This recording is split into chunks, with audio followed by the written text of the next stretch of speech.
once again, we are live. So please excuse me just for 1 minute, and then I'm going to start cooking right after we get to this. Okay, so just give me 1 second. I will be right back.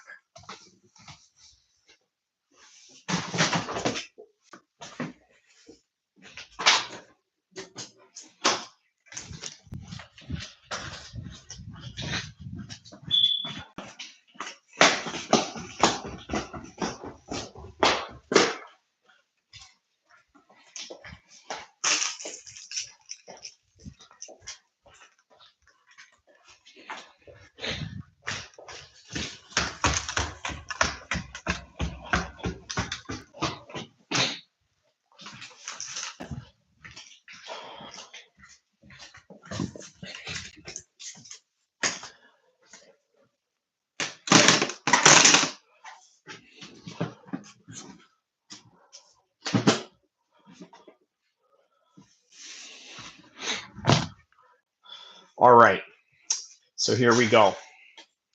Here we go. The subject matter at hand.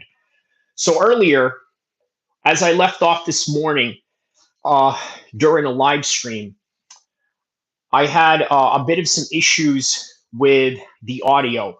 So I just want to make sure that I don't have any issues with that right now.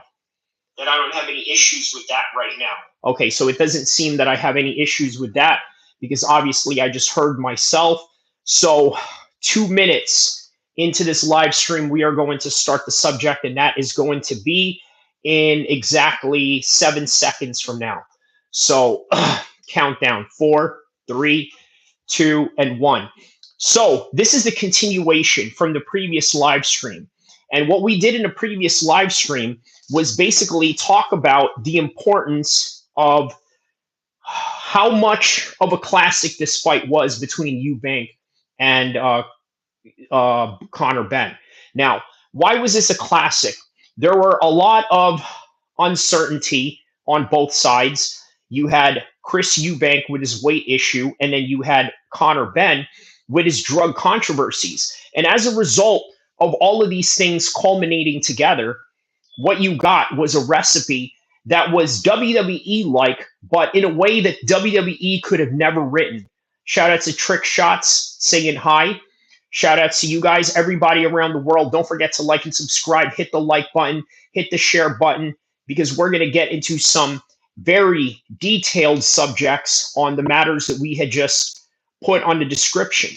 So, in the aftermath of this whole spectacle, what we got was an all-time British boxing classic. Trickshot says, I liked and subscribed. Shout out to you. Anybody that likes and subscribes and writes on the comment section below, I will shout you out. So shout out to Trickshots. And we are going to delve into a very deep subject of fatherhood, because both of these men would not have been where they are today if it wasn't for fatherhood. The importance of fatherhood and the importance of guidance. That is the main story that a lot of people are missing in this whole entire fiasco. Now, why are they missing that? For the simple fact that they feel, what is this? Where from you? Saeed says. Okay, I am from California, my man. Okay, I was just trying. From you? I was trying to understand what you were trying to say there. They are today if it wasn't for fatherhood. Okay, so the reason why Chris Eubank and Connor Benn are where they are today, multi-millionaires, world famous, and shout outs to Aman Edits, assalamu alaikum. And as for Rashid Saeed, my question to you is, my answer to you is that I'm from California. UWWE, no, it's just a belt, a replica belt. It's a replica belt right next to my Taekwondo medal that I won when I was like very young. So, uh, moving on with the subject, fatherhood is a very important thing when it comes to boxing, right? And sometimes it can be a hindrance. I'm about to bust. Keep talking, Ryan. says. Okay, so Ryan, please keep lewd comments to yourself. So what I'm going to do with that is I'm going to give you a 1 minute timeout for that particular uh, comment. Sorry, you cannot say comments like this to me, my man, but I respect everyone's opinion and whatever. So this is a story that a lot of people are not really fond of or really missing in this whole entire details is that fatherhood is a very important thing. And I think that we, in a society that we live in today, your Instagram ID told me I am following. Okay, so shout outs to you, my man. Um, Sorry, I keep getting distracted. No, not a problem at all. I mean, it's quite a good problem to have, but our that we live in today. Okay, so the society that we live in today is that we have this situation where there's a lot of fatherless homes, right? And these two men absolutely don't have that problem. Now, what is interesting between Connor Benn and Chris Eubank is how they were both raised in very contrasting matters, although very the same in terms of luxury, in terms of privilege. Ramos says, hi, how are you? Um, so, uh, what do you call it? What we saw was the two contrasting father um, approaches between Benn and Eubank. Eubank was very protective in a way where he did not want to have his son get into boxing. Okay, let's look up a clip of Eubank,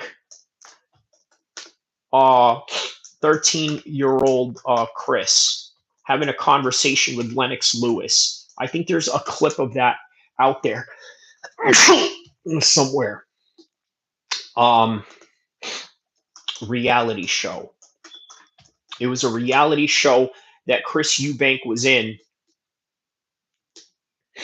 Where is this? Okay, I don't think there's a. Where is the footage of this? Oh, okay. Here we go. Here we go. Right here. Right here.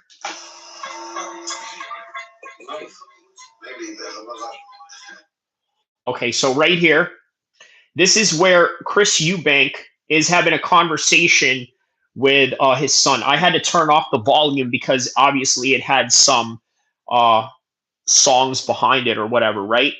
So basically, what the dad was saying to Chris Eubank is, you know what?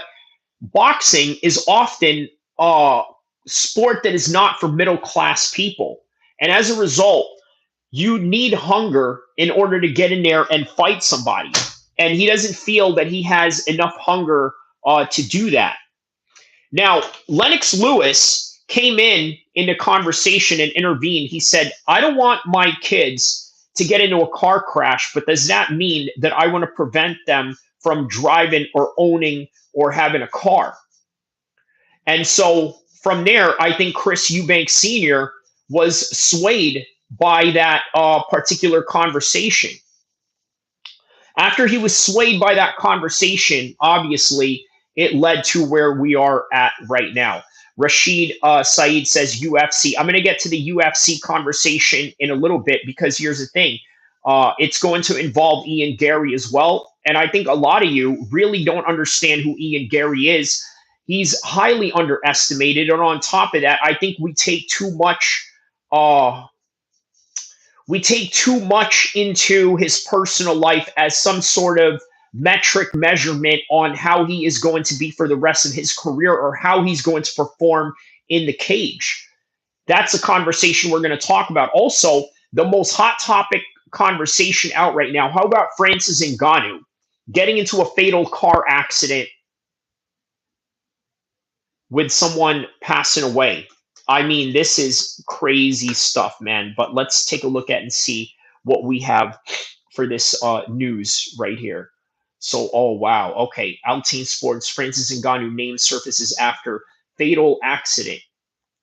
He was nearly finished his last fight. Who is that you're talking about, Fiverr? Let me know who exactly you are talking about in that particular matter, because it was only this weekend after Eddie Hall's win where Francis Ngannou's name sort of surfaced as a possible call out for Eddie Hall. Ping says, "What's up? What's up, my man, Garry?" Yes. Okay, you're talking about Garry. Uh, Ping, I'm not going to say that comment. I will leave your comment up because here's what I was trying to explain to people before, right? What you write down sometimes is not as bad as what you say. And I think you're trying to make me say something that is very bad, but I'm going to let everybody else read it on their minds. I'm going to read it in my mind as well. But yeah, shout outs to Ping. Thank you for your engagement right here. So Francis Ngannou names after surfaces after a fatal accident. Who do you think is a GOAT? I think it's GSP. You think it's GSP? Yes, I think GSP is definitely right up there. John Jones and GSP. Ping says Riz, GSP. Yeah, GSP and John Jones. I think John Jones was on earlier. So yeah.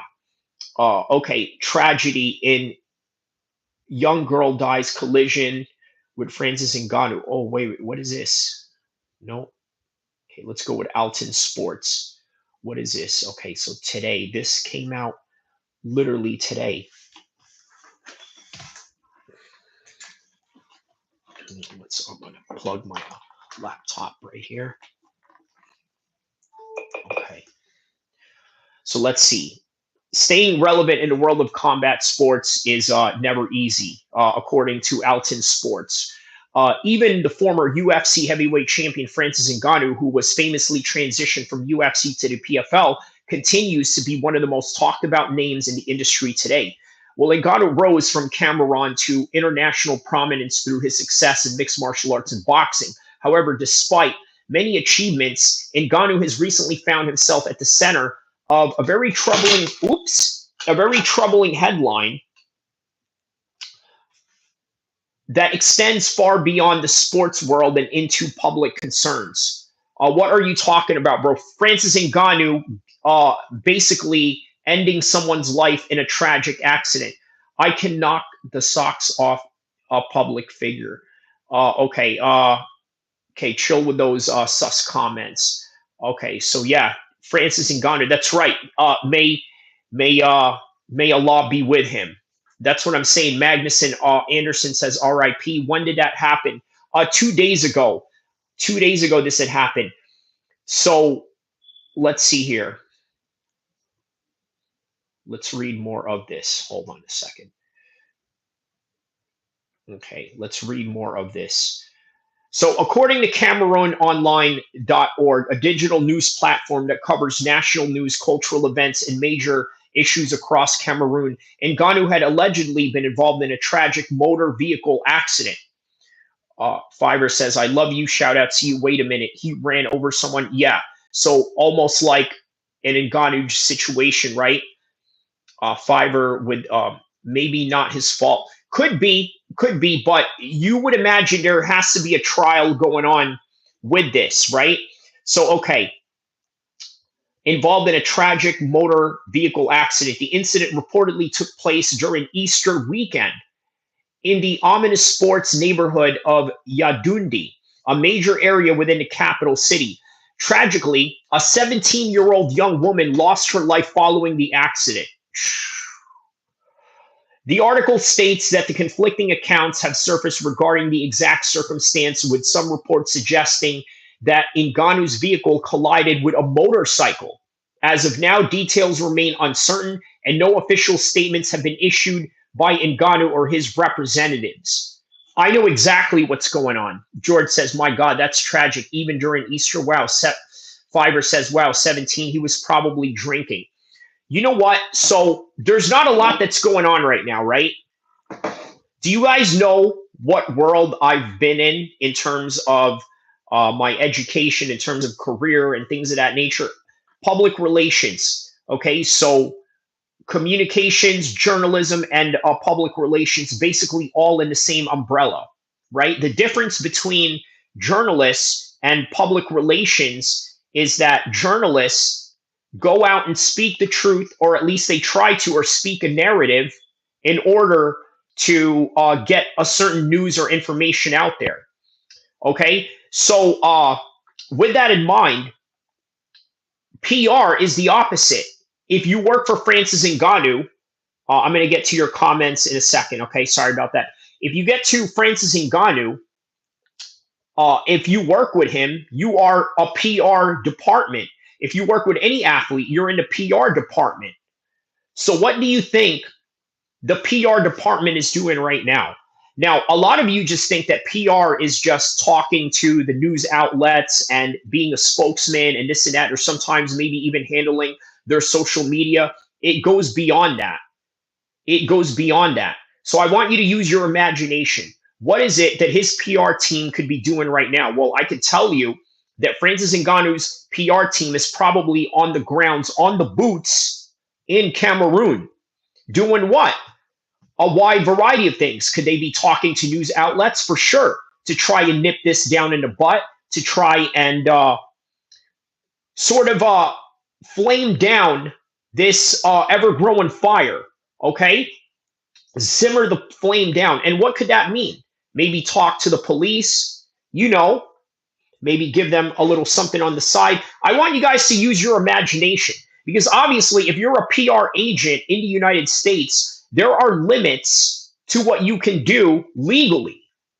Now, you go to Cameroon, this is a place that has no rules. You understand what I'm trying to tell you? So, in the world of PR, you got to do what it takes to make your man look good. So when you hear in this article right here, it says no official statements have been issued by Ngannou or his representatives like that. You understand? So, okay, let me read these comments. Manuel says, Guan boss man. All right, shout out to Manuel. Fiverr says, yeah, it's his fault. All right, so very grim part of Fiverr right there. My God, that was tragic even during Easter. Fiverr says, wow, 17.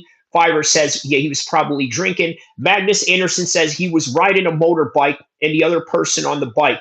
I see that WWE belt. You look like a Seth Rollins fan. I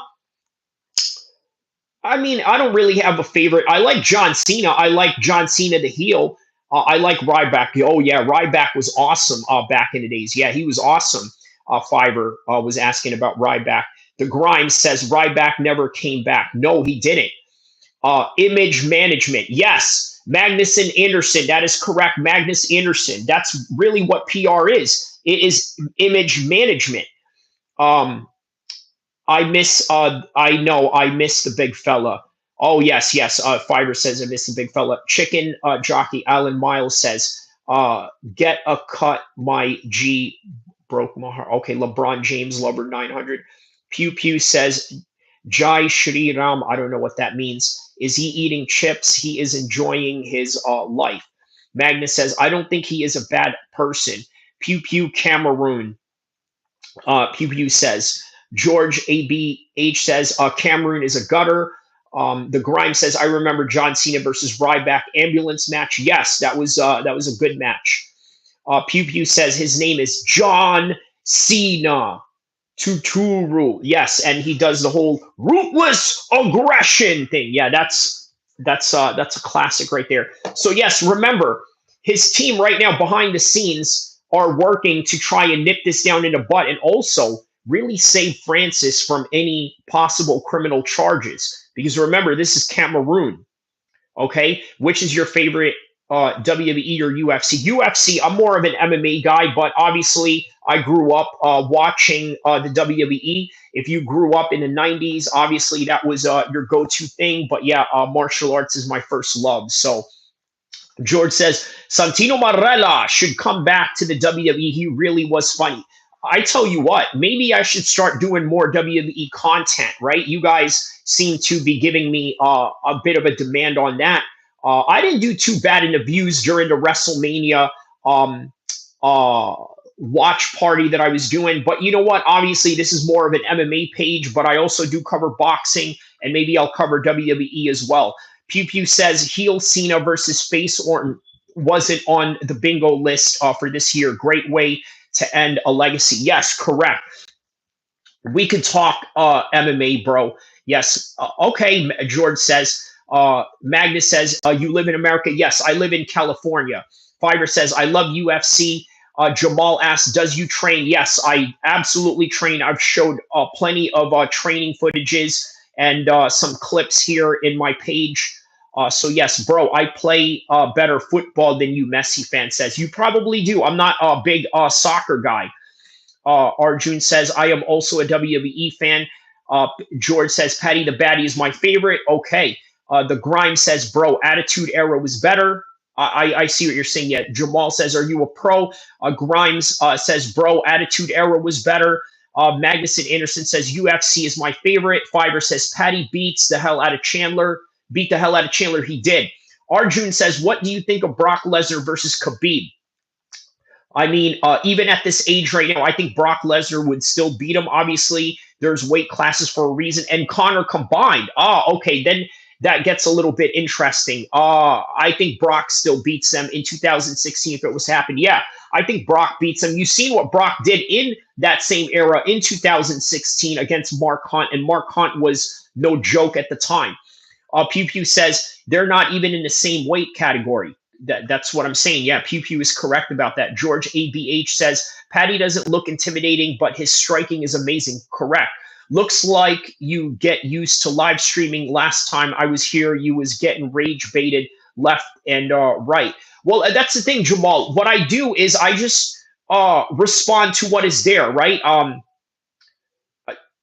don't know if it's rage bait or not, but you know what? Here's the thing, right? You got to know when to pick your battles, but at the same time, you also got to know how to not look like a coward. And that right there is sort of a balancing act that you have to learn as a man. So Arjun says, one of my great WWE moments was when the Shield saved Daniel Bryan from Evolution. Okay, I do remember that. WrestleMania 2014. Okay, so that was just right before CM Punk had left the WWE. I remember that era. The Grime says Brock's left leg is heavier than McGregor. Okay. And then Jamal asks a very personal question. We're not here for personal questions. I don't come up in here and talk about my personal life or anything like that. And that's really all there is to that, Jamal. But yes, don't ever ask questions like that again. So Seth Rollins was my favorite, and Kurt Angle too. My doggy. What's up? Toxic Gameplays is in the house now. All right. Free my boy Kane says ABH. Yes. So, okay. So we got a little bit of a demand to talk about UFC right now. And obviously it was on the description below, which I had mentioned that Ian Garry is not a CUCK. He's not that at all. Okay. Now look, do I agree with his lifestyle? No. In fact, I don't even agree with changing your last name at all during marriage. Did you know that even in the Islamic marriage, the woman is not supposed to change her last name because, according to us, they're not part of your lineage? Now, that's the difference between my lifestyle and the lifestyle that Garry chooses to live. That's his own time. That's his own way. That's his own set of choices that he wants to live. I don't want to live like that. But I will say that many people underestimate him because of all this trash talking that you do against him, saying he's this and he's that. Oh, he's whipped by his wife or this and that and all this other stuff. Grimes says Cena versus Orton TLC match in 2000. Yeah, man, they've had dozens and dozens of matches together. Do you know how to head kick? I do, my man. You know what? Just for you, Jamal, I'm going to show you. John Steiner, what's up, my man? One of my alumni up in here. Islam religion is the best killer says, are you a convert, bro, or have you been a Muslim all your life? Sorry for the personal question. No, you know what? I don't mind some personal questions, but George, I will answer that one for you, okay? So get this, right? I was born in a Muslim country, but my parents divorced, so I ended up raised as a Catholic, and then later on, I chose to become a Muslim. I hope that answers your question. Okay, so for those that are asking how to show a head kick or this and that, I'm going to show you guys a training video of me. I guess that's one way of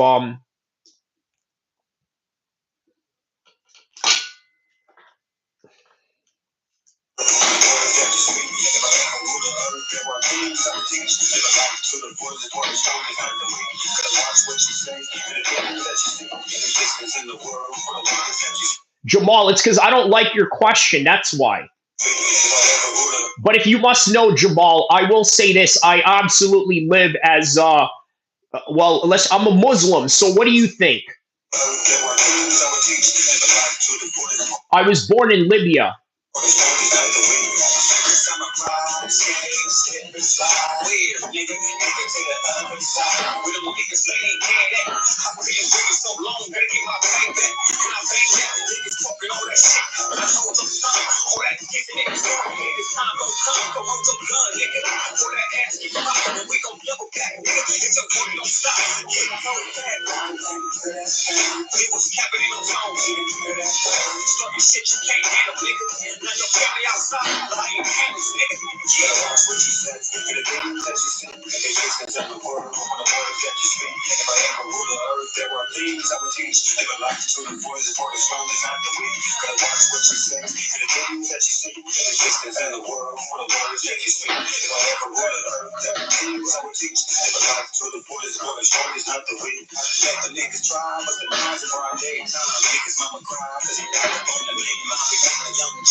All right, so just a little example of that. So yeah, man, I train a little bit. You know what I mean? I've competed a little bit too. So yeah, I've done a little bit of everything. So yeah, man. Let's read these comments. Have you ever had a real fight? Did you win? Yes, I won a state championship back in 2010. Right here, it's my 2010 Muay Thai trophy that I won. Muay Thai rules with knees and all that. Oh, here, let me show you another shin conditioning back as far as 2010. So what you're seeing right here, this is a steel pole wrapped with duct tape.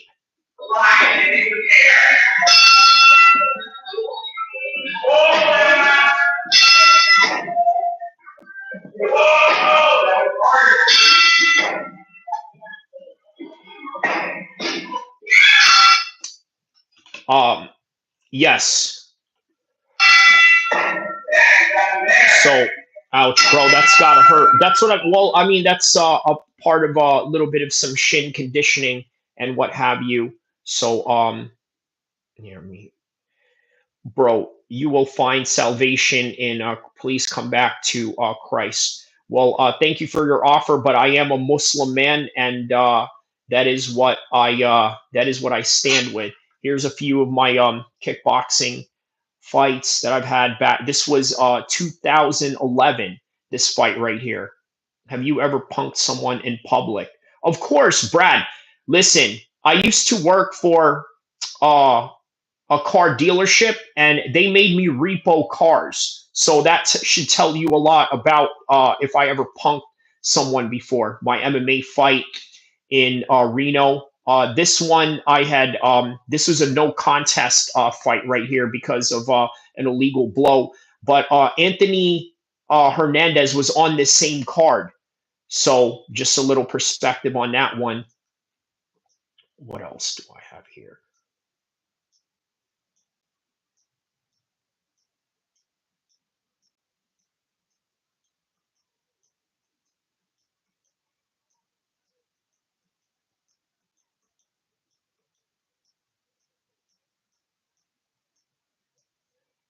Oh yeah, here's me in Santa Monica right here. But anyhow, just enough about that. Enough about me. Uh, Grimes says, "Good night, guys." Let me read this. 2 3 years, Dagestan become a pro wrestler. 100% moves. 110 BGM. I don't know what that means. Origins of Wahhabism. Yeah. So for those of you that are wondering, I was born in Libya. So yeah.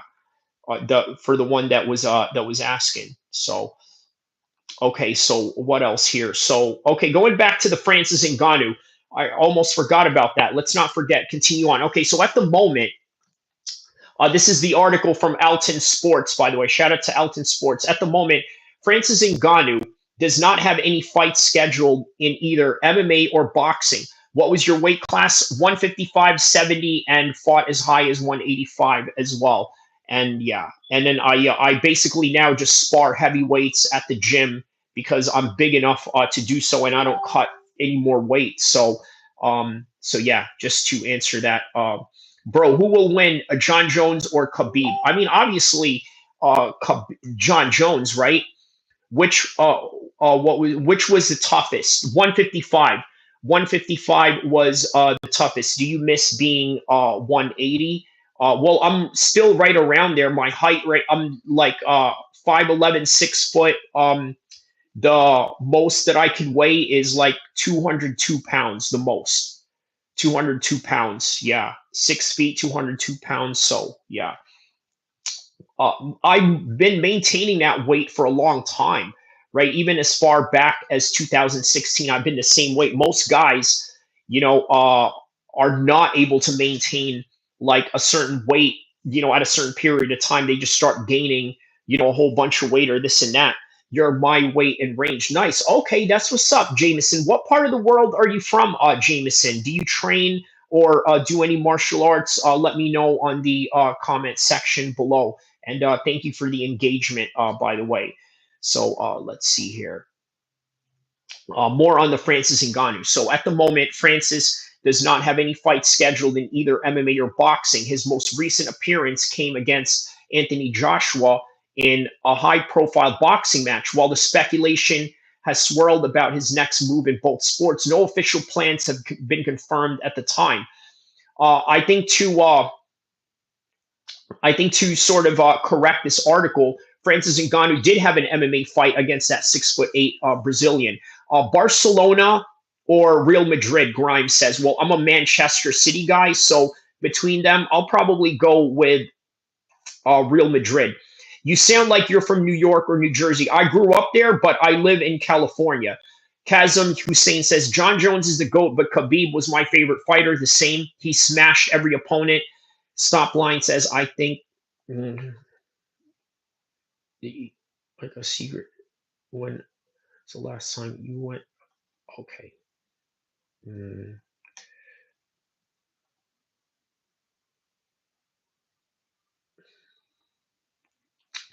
I went down to 215 to 140, but felt light. I was having trouble gaining weight, but I am now at 157 currently.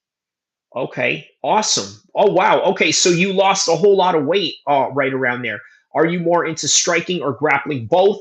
I do like striking, but I don't mind grappling as well. Obviously I've done some extensive amount of years of grappling from training jiu-jitsu, judo, jiu-jitsu, and obviously wrestling as a kid. So yeah. Okay. So more into Francis Ngannou. Shifted away, continues to draw public interest. So that's it. There's really nothing that goes into this whole Francis Ngannou situation. By the way, nothing really going on with that. So NLG UFC fighters kind of have unesthetic physiques. Yeah, because you know what? It's not. about a bodybuilding contest, right? It's about what is functional. I still can't believe how strong Khabib was. He got out. He got out from a Poirier submission. Yeah, yeah, man. That will forever be what Dustin Poirier is going to remember from the Khabib fight. The fact that he almost had him. The fact that he almost had him. That was the only thing that will that's going to haunt him for the rest of his career. I think it's going to haunt him for the rest of his career. And yeah, man, we'll see how he deals with Max Holloway though coming up. But okay, so more on the UFC talking side of things, right? Okay, so what is this conversation that a lot of people have with Ian Garry, calling him a CUCK? I don't agree with this assessment at all. Let's talk about his personal life for a second, right? Kazam Hussein says he would never tap in front of his father. That's what he said. Yeah. Um, why is it that people are calling Ian Garry this? Look, this is what I think about Ian Garry, right? I think that the way that he grew up, he didn't have any other relationships other than his wife that he has right now. I'm sure he's had some at some point, but not as prominent as he did with his wife. Now, keep in mind, the wife is older. Ian Garry was a young man. She met him when he wasn't a superstar. Okay? So Ian Garry has a tremendous trust for this woman in a very, how do I say this? In a very innocent way. But a lot of people forget that it is Ian Garry who is more of the alpha in this situation. Okay, you look like Dixon Myers. Who is that? I don't know who that is. Dixon Myers. That's an interesting uh comparison that you have right there.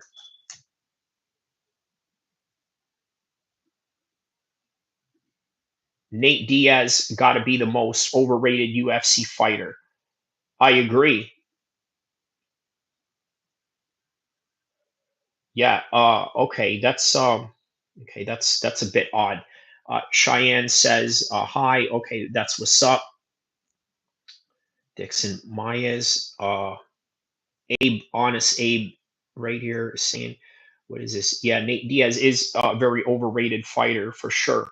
But you know who's not overrated? That's underrated is Ian Garry. Look, a lot of people forget. This is what I was saying before I was going off the deep end, right? Nate Diaz have the highest HP though. Nobody got that joke. I don't understand what you mean. That was hilarious. Yeah, I don't understand what you meant by that either. But on any regard, Leon Edwards is underrated. Ask Sean Brady if he feels that same way. But on any regard, Ian Garry is the alpha of that situation, right? Think about this. He's a young guy who took an older woman from somebody who was already with someone. I mean, I don't think it was like that, but come on, man, read it. Honest Abe, we're immature as F. Stinger above. Mike Tyson or Ali? Grimes says, I'll go with Ali. Obviously, a lot more decorated than Mike Tyson, I would assume. But yeah, man, I think a lot of you guys really underestimate Ian Garry to the highest order. So, have you heard of Anita? I'm not going to read that. But yeah, nice try, Stinger. You're definitely not going to get me with that. Be honest, Abe, unalive me. Okay. All right. So, yeah, I think a lot of dudes that think of Ian Garry as a CUCK, I think I think there's a lot of dudes out there that are really desperate. There's also a lot of dudes out there that will never experience having anyone like that in their life. But at the same time, I get it. There's just some things that Ian Gary does in his life that I will not do. Like, even in Western standards, right? Because obviously we don't change our last names at all in Islam. But even in Western standards, the man will never change their last name to the woman's last name. But Ian Gary did. This is so funny. Y'all so immature. We already got you with Dixon Maya. Yeah, I don't understand the Dixon Maya's thing either. But yeah. Um, what else is going on here? Let's see here. So let's look more into this Francis Ngannou situation, right? Because there's a lot. Francis Ngannou in talks with potential super fight at KSW. This was 2 days ago against Victor. Oh, 105 Victor. Oh, okay. So that obviously is about Eddie Hall and okay, yeah, Eddie Hall and Pujanowski. If Ian Gary fought, he'd be in trouble. Nick, who's Nick? Are you talking about Nick Diaz? Who are you talking about? Dr. Cornelius Jones says Christ is King. The Grimes, this is woman empowerment. What exactly is that? What you're talking about, Grimes? What is woman empowerment? Let me know what you're talking about with that. Meanwhile, let me look at more into this situation with Francis Ngannou and man, there's not a lot of news about this. Surprisingly, there's only one, two, three. Wow. So I got to tell you, the up and coming. Okay, does Mary? Uh, that's not allowed in any particular faith. I'm gonna block Sharma for that one. It's a trap. Don't mind them, bro. Oh yeah, of course, man. I already know the trap, man. That's why I'm not even saying any of it. Block him, please. Block who exactly? Jameson. Let me know who should I block. I'm talking about Ian Gary. Oh, okay. So yeah, uh, obviously, Layla is going to fall into that way of thinking, right? The whole women empowerment thing, the whole Western feminism type of thing. And then on top of that, Ian Gary is very inexperienced. I'm very surprised Myron Gaines has not talked about Ian Gary. Let me see if Myron Gaines has talked about Ian Gary before, right? Because this would be right up his alley. For those of you that know Myron Gaines from Fresh and Fit, let's see if he has ever talked about him in any capacity. No, okay, so nothing with Myron Gaines mentioning the name of Ian Gary whatsoever. Vicky, come on, lady. What is this? Your Pagamar do that. Okay, so we're gonna block Vicky for 5-10 minutes. Okay, so have some mannerisms as Christian. We should respect our brothers in Islam. There you go. Shout outs to George, man. Good man, George. That's what I'm talking about. So Myron Gaines has never mentioned a thing of that sort. Here's the number 11 like. Okay, shout outs to Grimes, my man, on that one. So about that, had to answer that text real quick. So okay.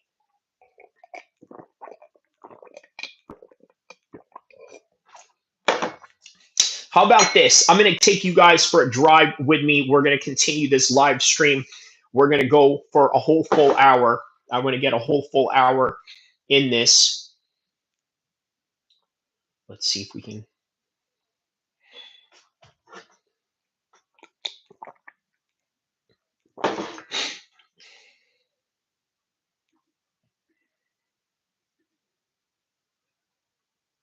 All right. Stay tuned. Stay tuned. I'm going to try to get at least 300 views on this one. What made you get into fighting? Did you get bullied? I think everybody did, bro. Indians, yeah. There's a lot of Indians. But shout out to the Indians that are that are out here, supporting me and whatnot. John Stone Paxton says, who are you talking about, Stone Paxton? And if you say something that is off the wall or a lie, I'm gonna block you. Matter of fact, here's what we're gonna do with you right here. Bro, may I ask you about some Quran things as much as, yeah, of course, you can ask me anything and I'll try to answer it to the best of my knowledge. So, do you remember the last time someone bullied you? Nah, it doesn't happen often in a lot today. So, let me I'm going to take you guys for a drive with me.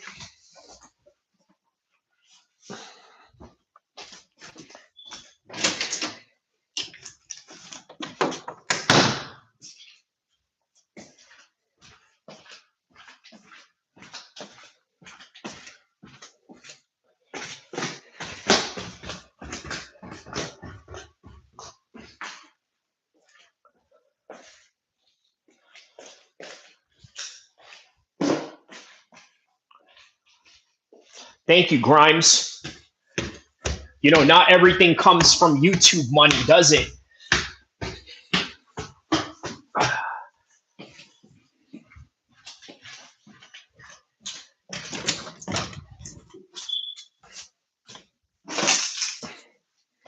the keys there.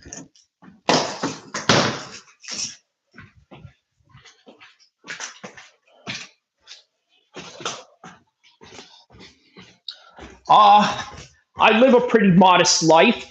Let's just say that.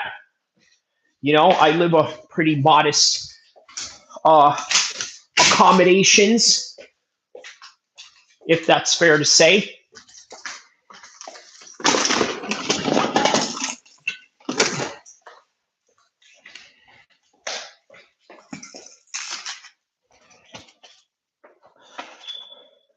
Hey, arm,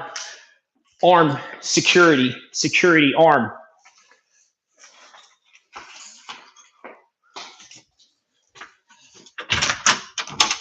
All right, subject walking out.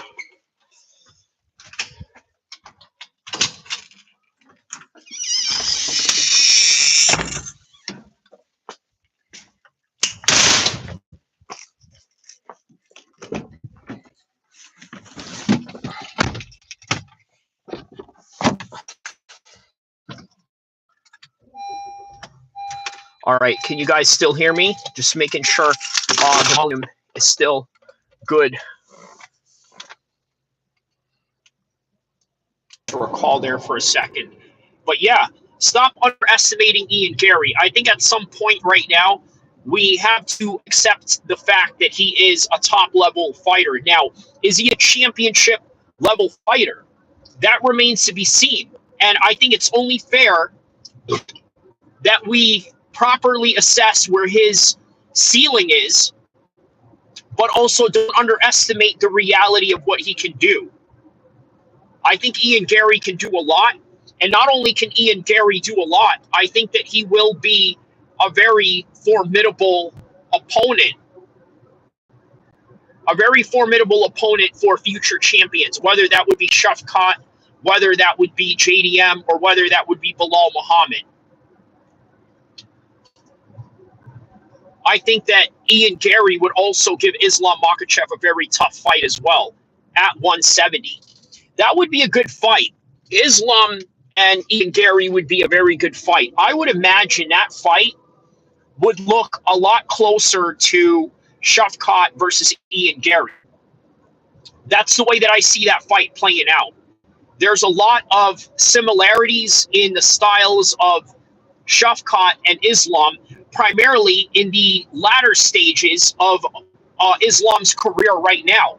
Now, why do I say that? Because Islam Makhachev, in the current state right now, is able to finish guys. He's able to head kick people and show those things, plus wrestling. That is where Islam Makhachev is at right now in his career.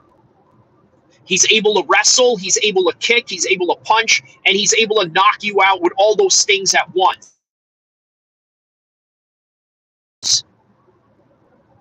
He's also able to submit you. Shavkat is also able to do that. So that is where I am drawing the comparison and the possibility that the Islam Makhachev versus Ian Garry fight would look exactly as that. It wouldn't be far-fetched to see it that way. But on any regard, let's see. What else do we have besides Ian Garry? So we talked about not underestimating Ian Garry. We talked about Francis Ngannou and the PR stunts that are being pulled behind the scenes. Let's talk about that for a second. And then we're going to close it off with the fatherhood relationships between Eubank and Benn. So first off, Francis Ngannou. You read the article, or I read you the article from Elton Sports. What did it say? It said that the representatives of Francis Ngannou has not spoken on this subject yet. And why is that?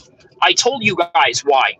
They are setting boots on the ground, talking to anybody that they can talk to sort of clamp down on this particular matter at hand and nip it in the bud before it's a wildfire that catches across the social media world. That is what they have to do. This is something that I understand from the world of public relations. This is what they do. Public relations is the main factor of why many people in the United States are not getting this news right now of Francis Ngannou and his situation. Now, look, I'm not one of these people that's a snitch. I don't like snitching on anybody. I don't like putting anybody in prison. But we're talking about Cameroon, where you go down there with your PR agents, your lawyers, and anybody else that has vast international experience communicating with people, and they're going to gather evidence, they're going to take away evidence, they're going to do whatever it takes to help Francis Ngannou.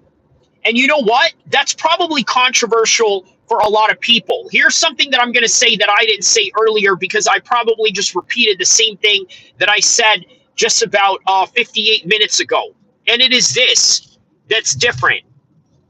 I don't think Francis Ngannou going to prison for this is going to help bring that girl back. Now, do I believe that he needs to face consequences? That's where you and I can vary in that particular subject. I'm going to tell you why. I don't think Francis Ngannou meant to unalive anybody. In Islam, whenever you accidentally unalive somebody, the most that you should do, or the proper punishment, is pay what we call blood money. That's what Francis Ngannou will probably do anyway. And that is what the PR team is probably working on behind the scenes. They are probably talking to the family, consulting with the family, letting the family know that, hey, you know what? We understand the responsibility that we have committed in our mishaps. Let's try and make this go away. Okay? Let me give you money because you deserve it for all your troubles and for my accidents that I've caused, but it's not going to bring the girl back. I think that is what the PR team is working on behind the scenes. So in the United States, this is what you would call a manslaughter, and perhaps maybe in Cameroonian laws, perhaps the same suit would follow. That they will try and put Francis Ngannou to some sort of accountability that may cause jail time. And that's a possibility. That is a strong possibility with this outcome. And we can't underestimate that. But it's not going to bring the girl back, and I'm very saddened by this. Okay, well, that's great information to know. Chilled soul clips. I don't know why you are sharing that, but that's a little bit strange. But on any regard, I don't know what's going to happen with Francis Ngannou. But all I know is that there was a tragic accident that happened, and there's people behind the scenes that are covering it up, because that is just what they do. And by the way, Markel, his manager, let's just say this, right? He's the type of guy that knows how to make things go away. All right, and that's the name of the game here with Francis Ngannou. It is to learn how to make things go away. If you can make things go away, I think there's a good chance that Francis Ngannou walks out of this free. But I'm going to be honest with you. Anybody that's been through anything with tragedies and accidents, you know what? This kind of brings. I'll give a little personal story on this one, right? A family friend of mine that I knew since I was like a teenager, Bay Area guy, by the way. Okay, but I'm not going to name anyone specific. He got unalived while he was biking, like in his bicycle. You know, he's a bicyclist, right? He's a cyclist. It's what he does. And there's a lot of hills in the Bay Area where you can challenge yourself doing these things. Guess what happened to old boy? He got ran over by a drunk teenager in a sports car, in a Corvette to be exact, and it instantly ended his life. This boy, who was the driver of that Corvette that unalived my friend, he's facing a potential 30 years for this. Life ruined. Now, look, I'm not a judge. I'm not a cop. I don't cooperate with nobody on that particular instance.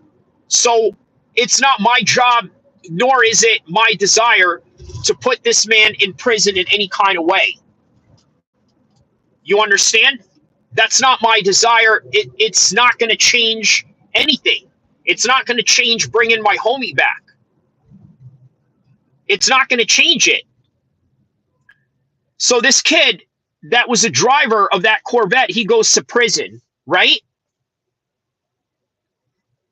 Does it bring my friend back? No.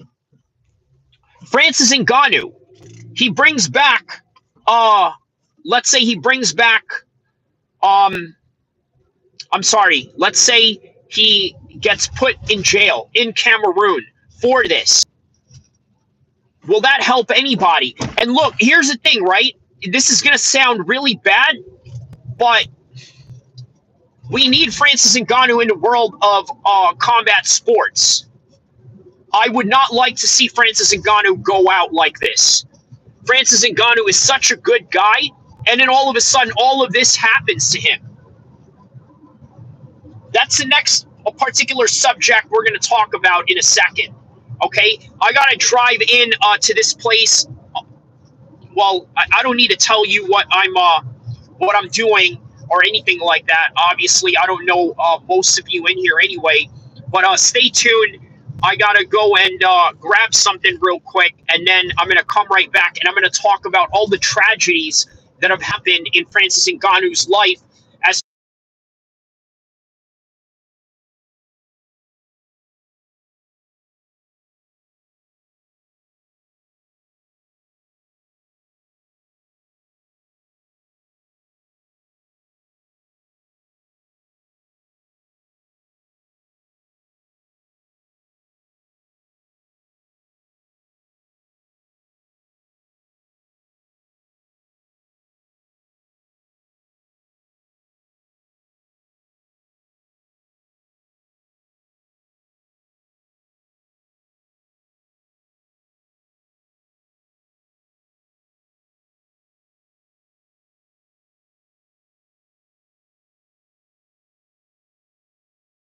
sorry. So I will be right back. This is what I'm going to do. I'm going to talk about, when I come back, I'm going to talk about Francis Ngannou, all the tragedies that he's had going on in his life, while also facing miracles at the same time. How do we coincide with these realities?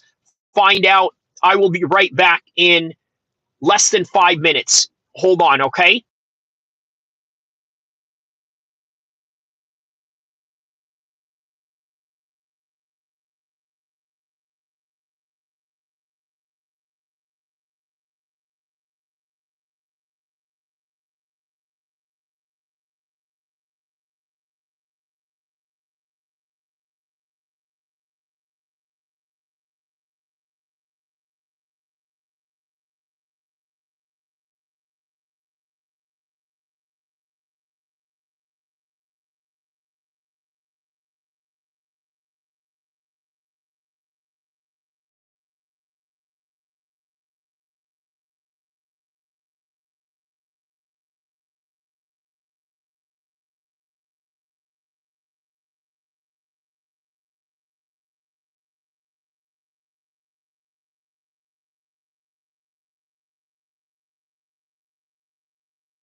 Right. So let me see here. Mic check 1 2 1 2. Can you guys hear me? Just make sure you guys can hear me there. Let me know if you can hear me right now. Mic check 1 2 1 2. Yeah, so let me know if I'm being heard right now. Give me a one on the comment section below. If you guys can hear me, I'm going to talk about Francis Ngannou and why all these tragedies have been happening in his life. So if you can hear me, please let me know. If not, uh, yeah, just let me know either way. Let me know either way, okay? Okay.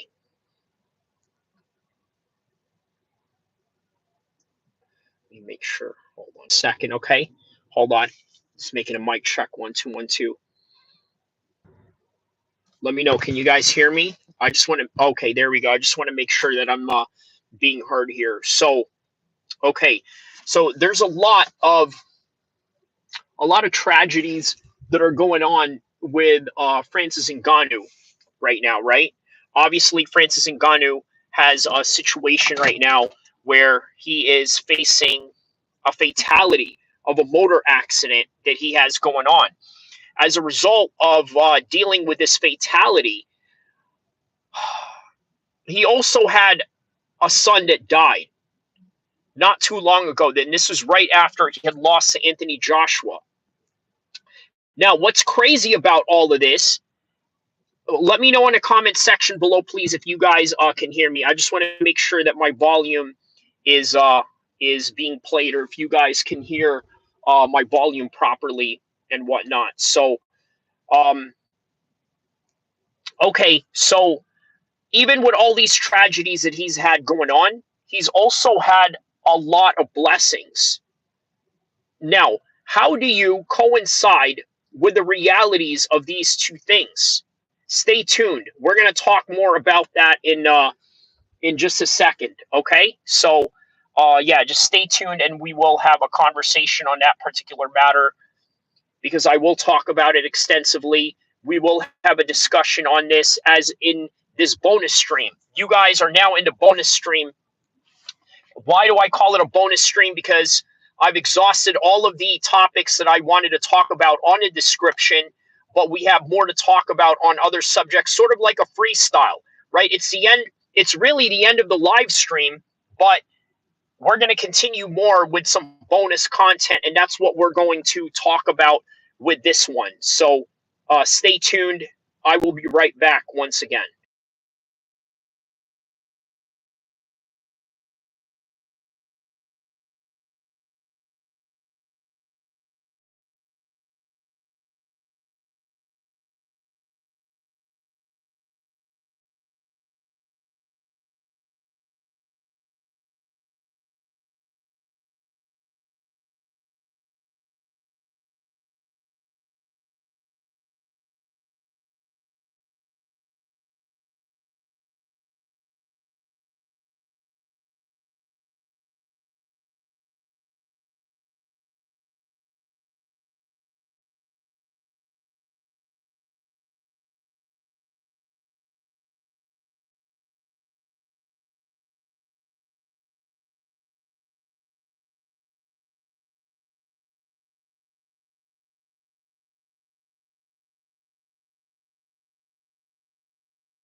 back to reality. All right, guys. So back to the bonus stream that we got going on here. Okay, we got some interesting, wide variety of subjects that we are going to discuss. But obviously, in this bonus stream, we're just going to talk about why all of these things are happening to Francis Ngannou. Okay, we're going to delve into this. Okay, and then we're going to call it a day afterwards. So, okay, Francis Ngannou. What do we got going on with Francis Ngannou, right? This tragedy that is going on right now that is being swept under the rug, at least by the side of his PR team, in order to save face for Francis Ngannou's career, his reputation, and probably his freedom at some point, right? Now, obviously, there's been more tragedies that have happened with Francis Ngannou. He had a son who had recently passed away. Okay, and it was a baby as well, right? This is very tragic. One of the worst things that you can go through as a parent is having to bury your child.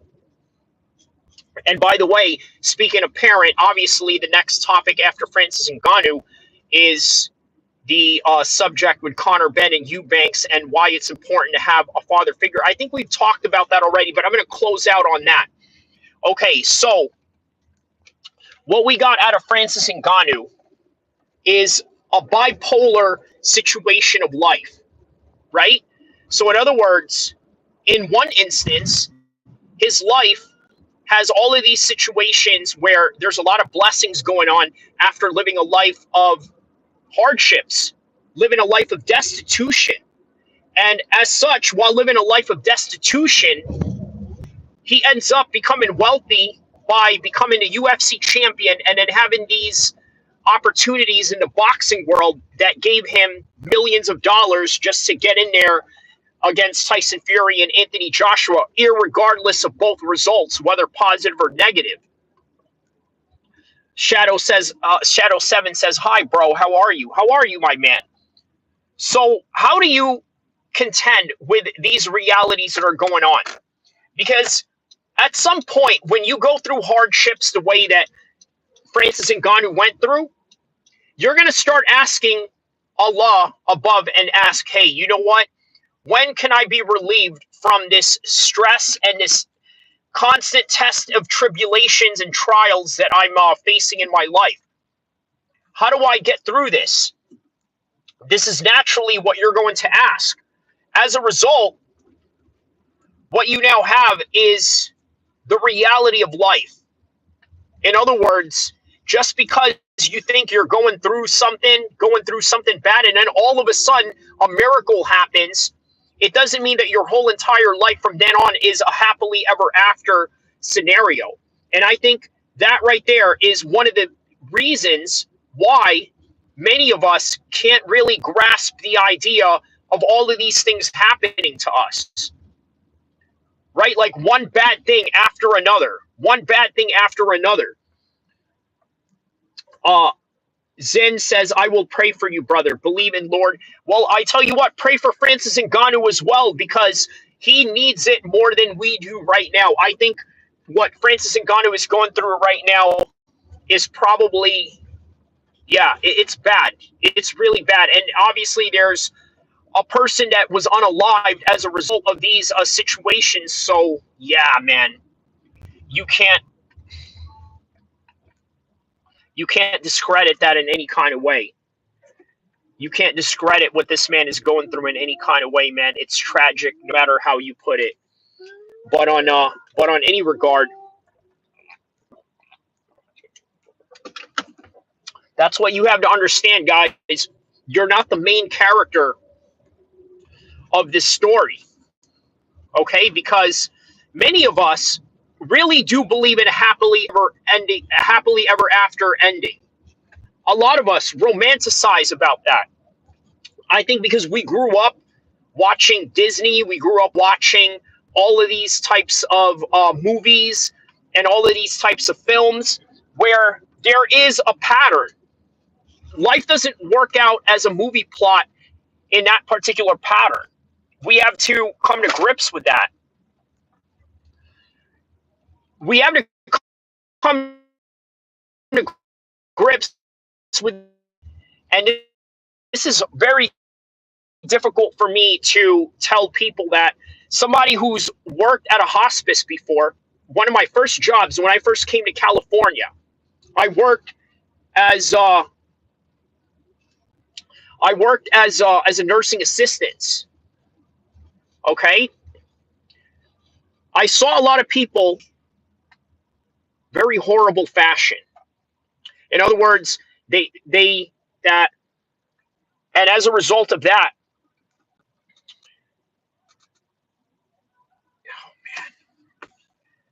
it's the harsh reality of life that I understood very early on. I was 22 years old when I first started doing that nursing assistant's job. One of my first jobs that I did before I had graduated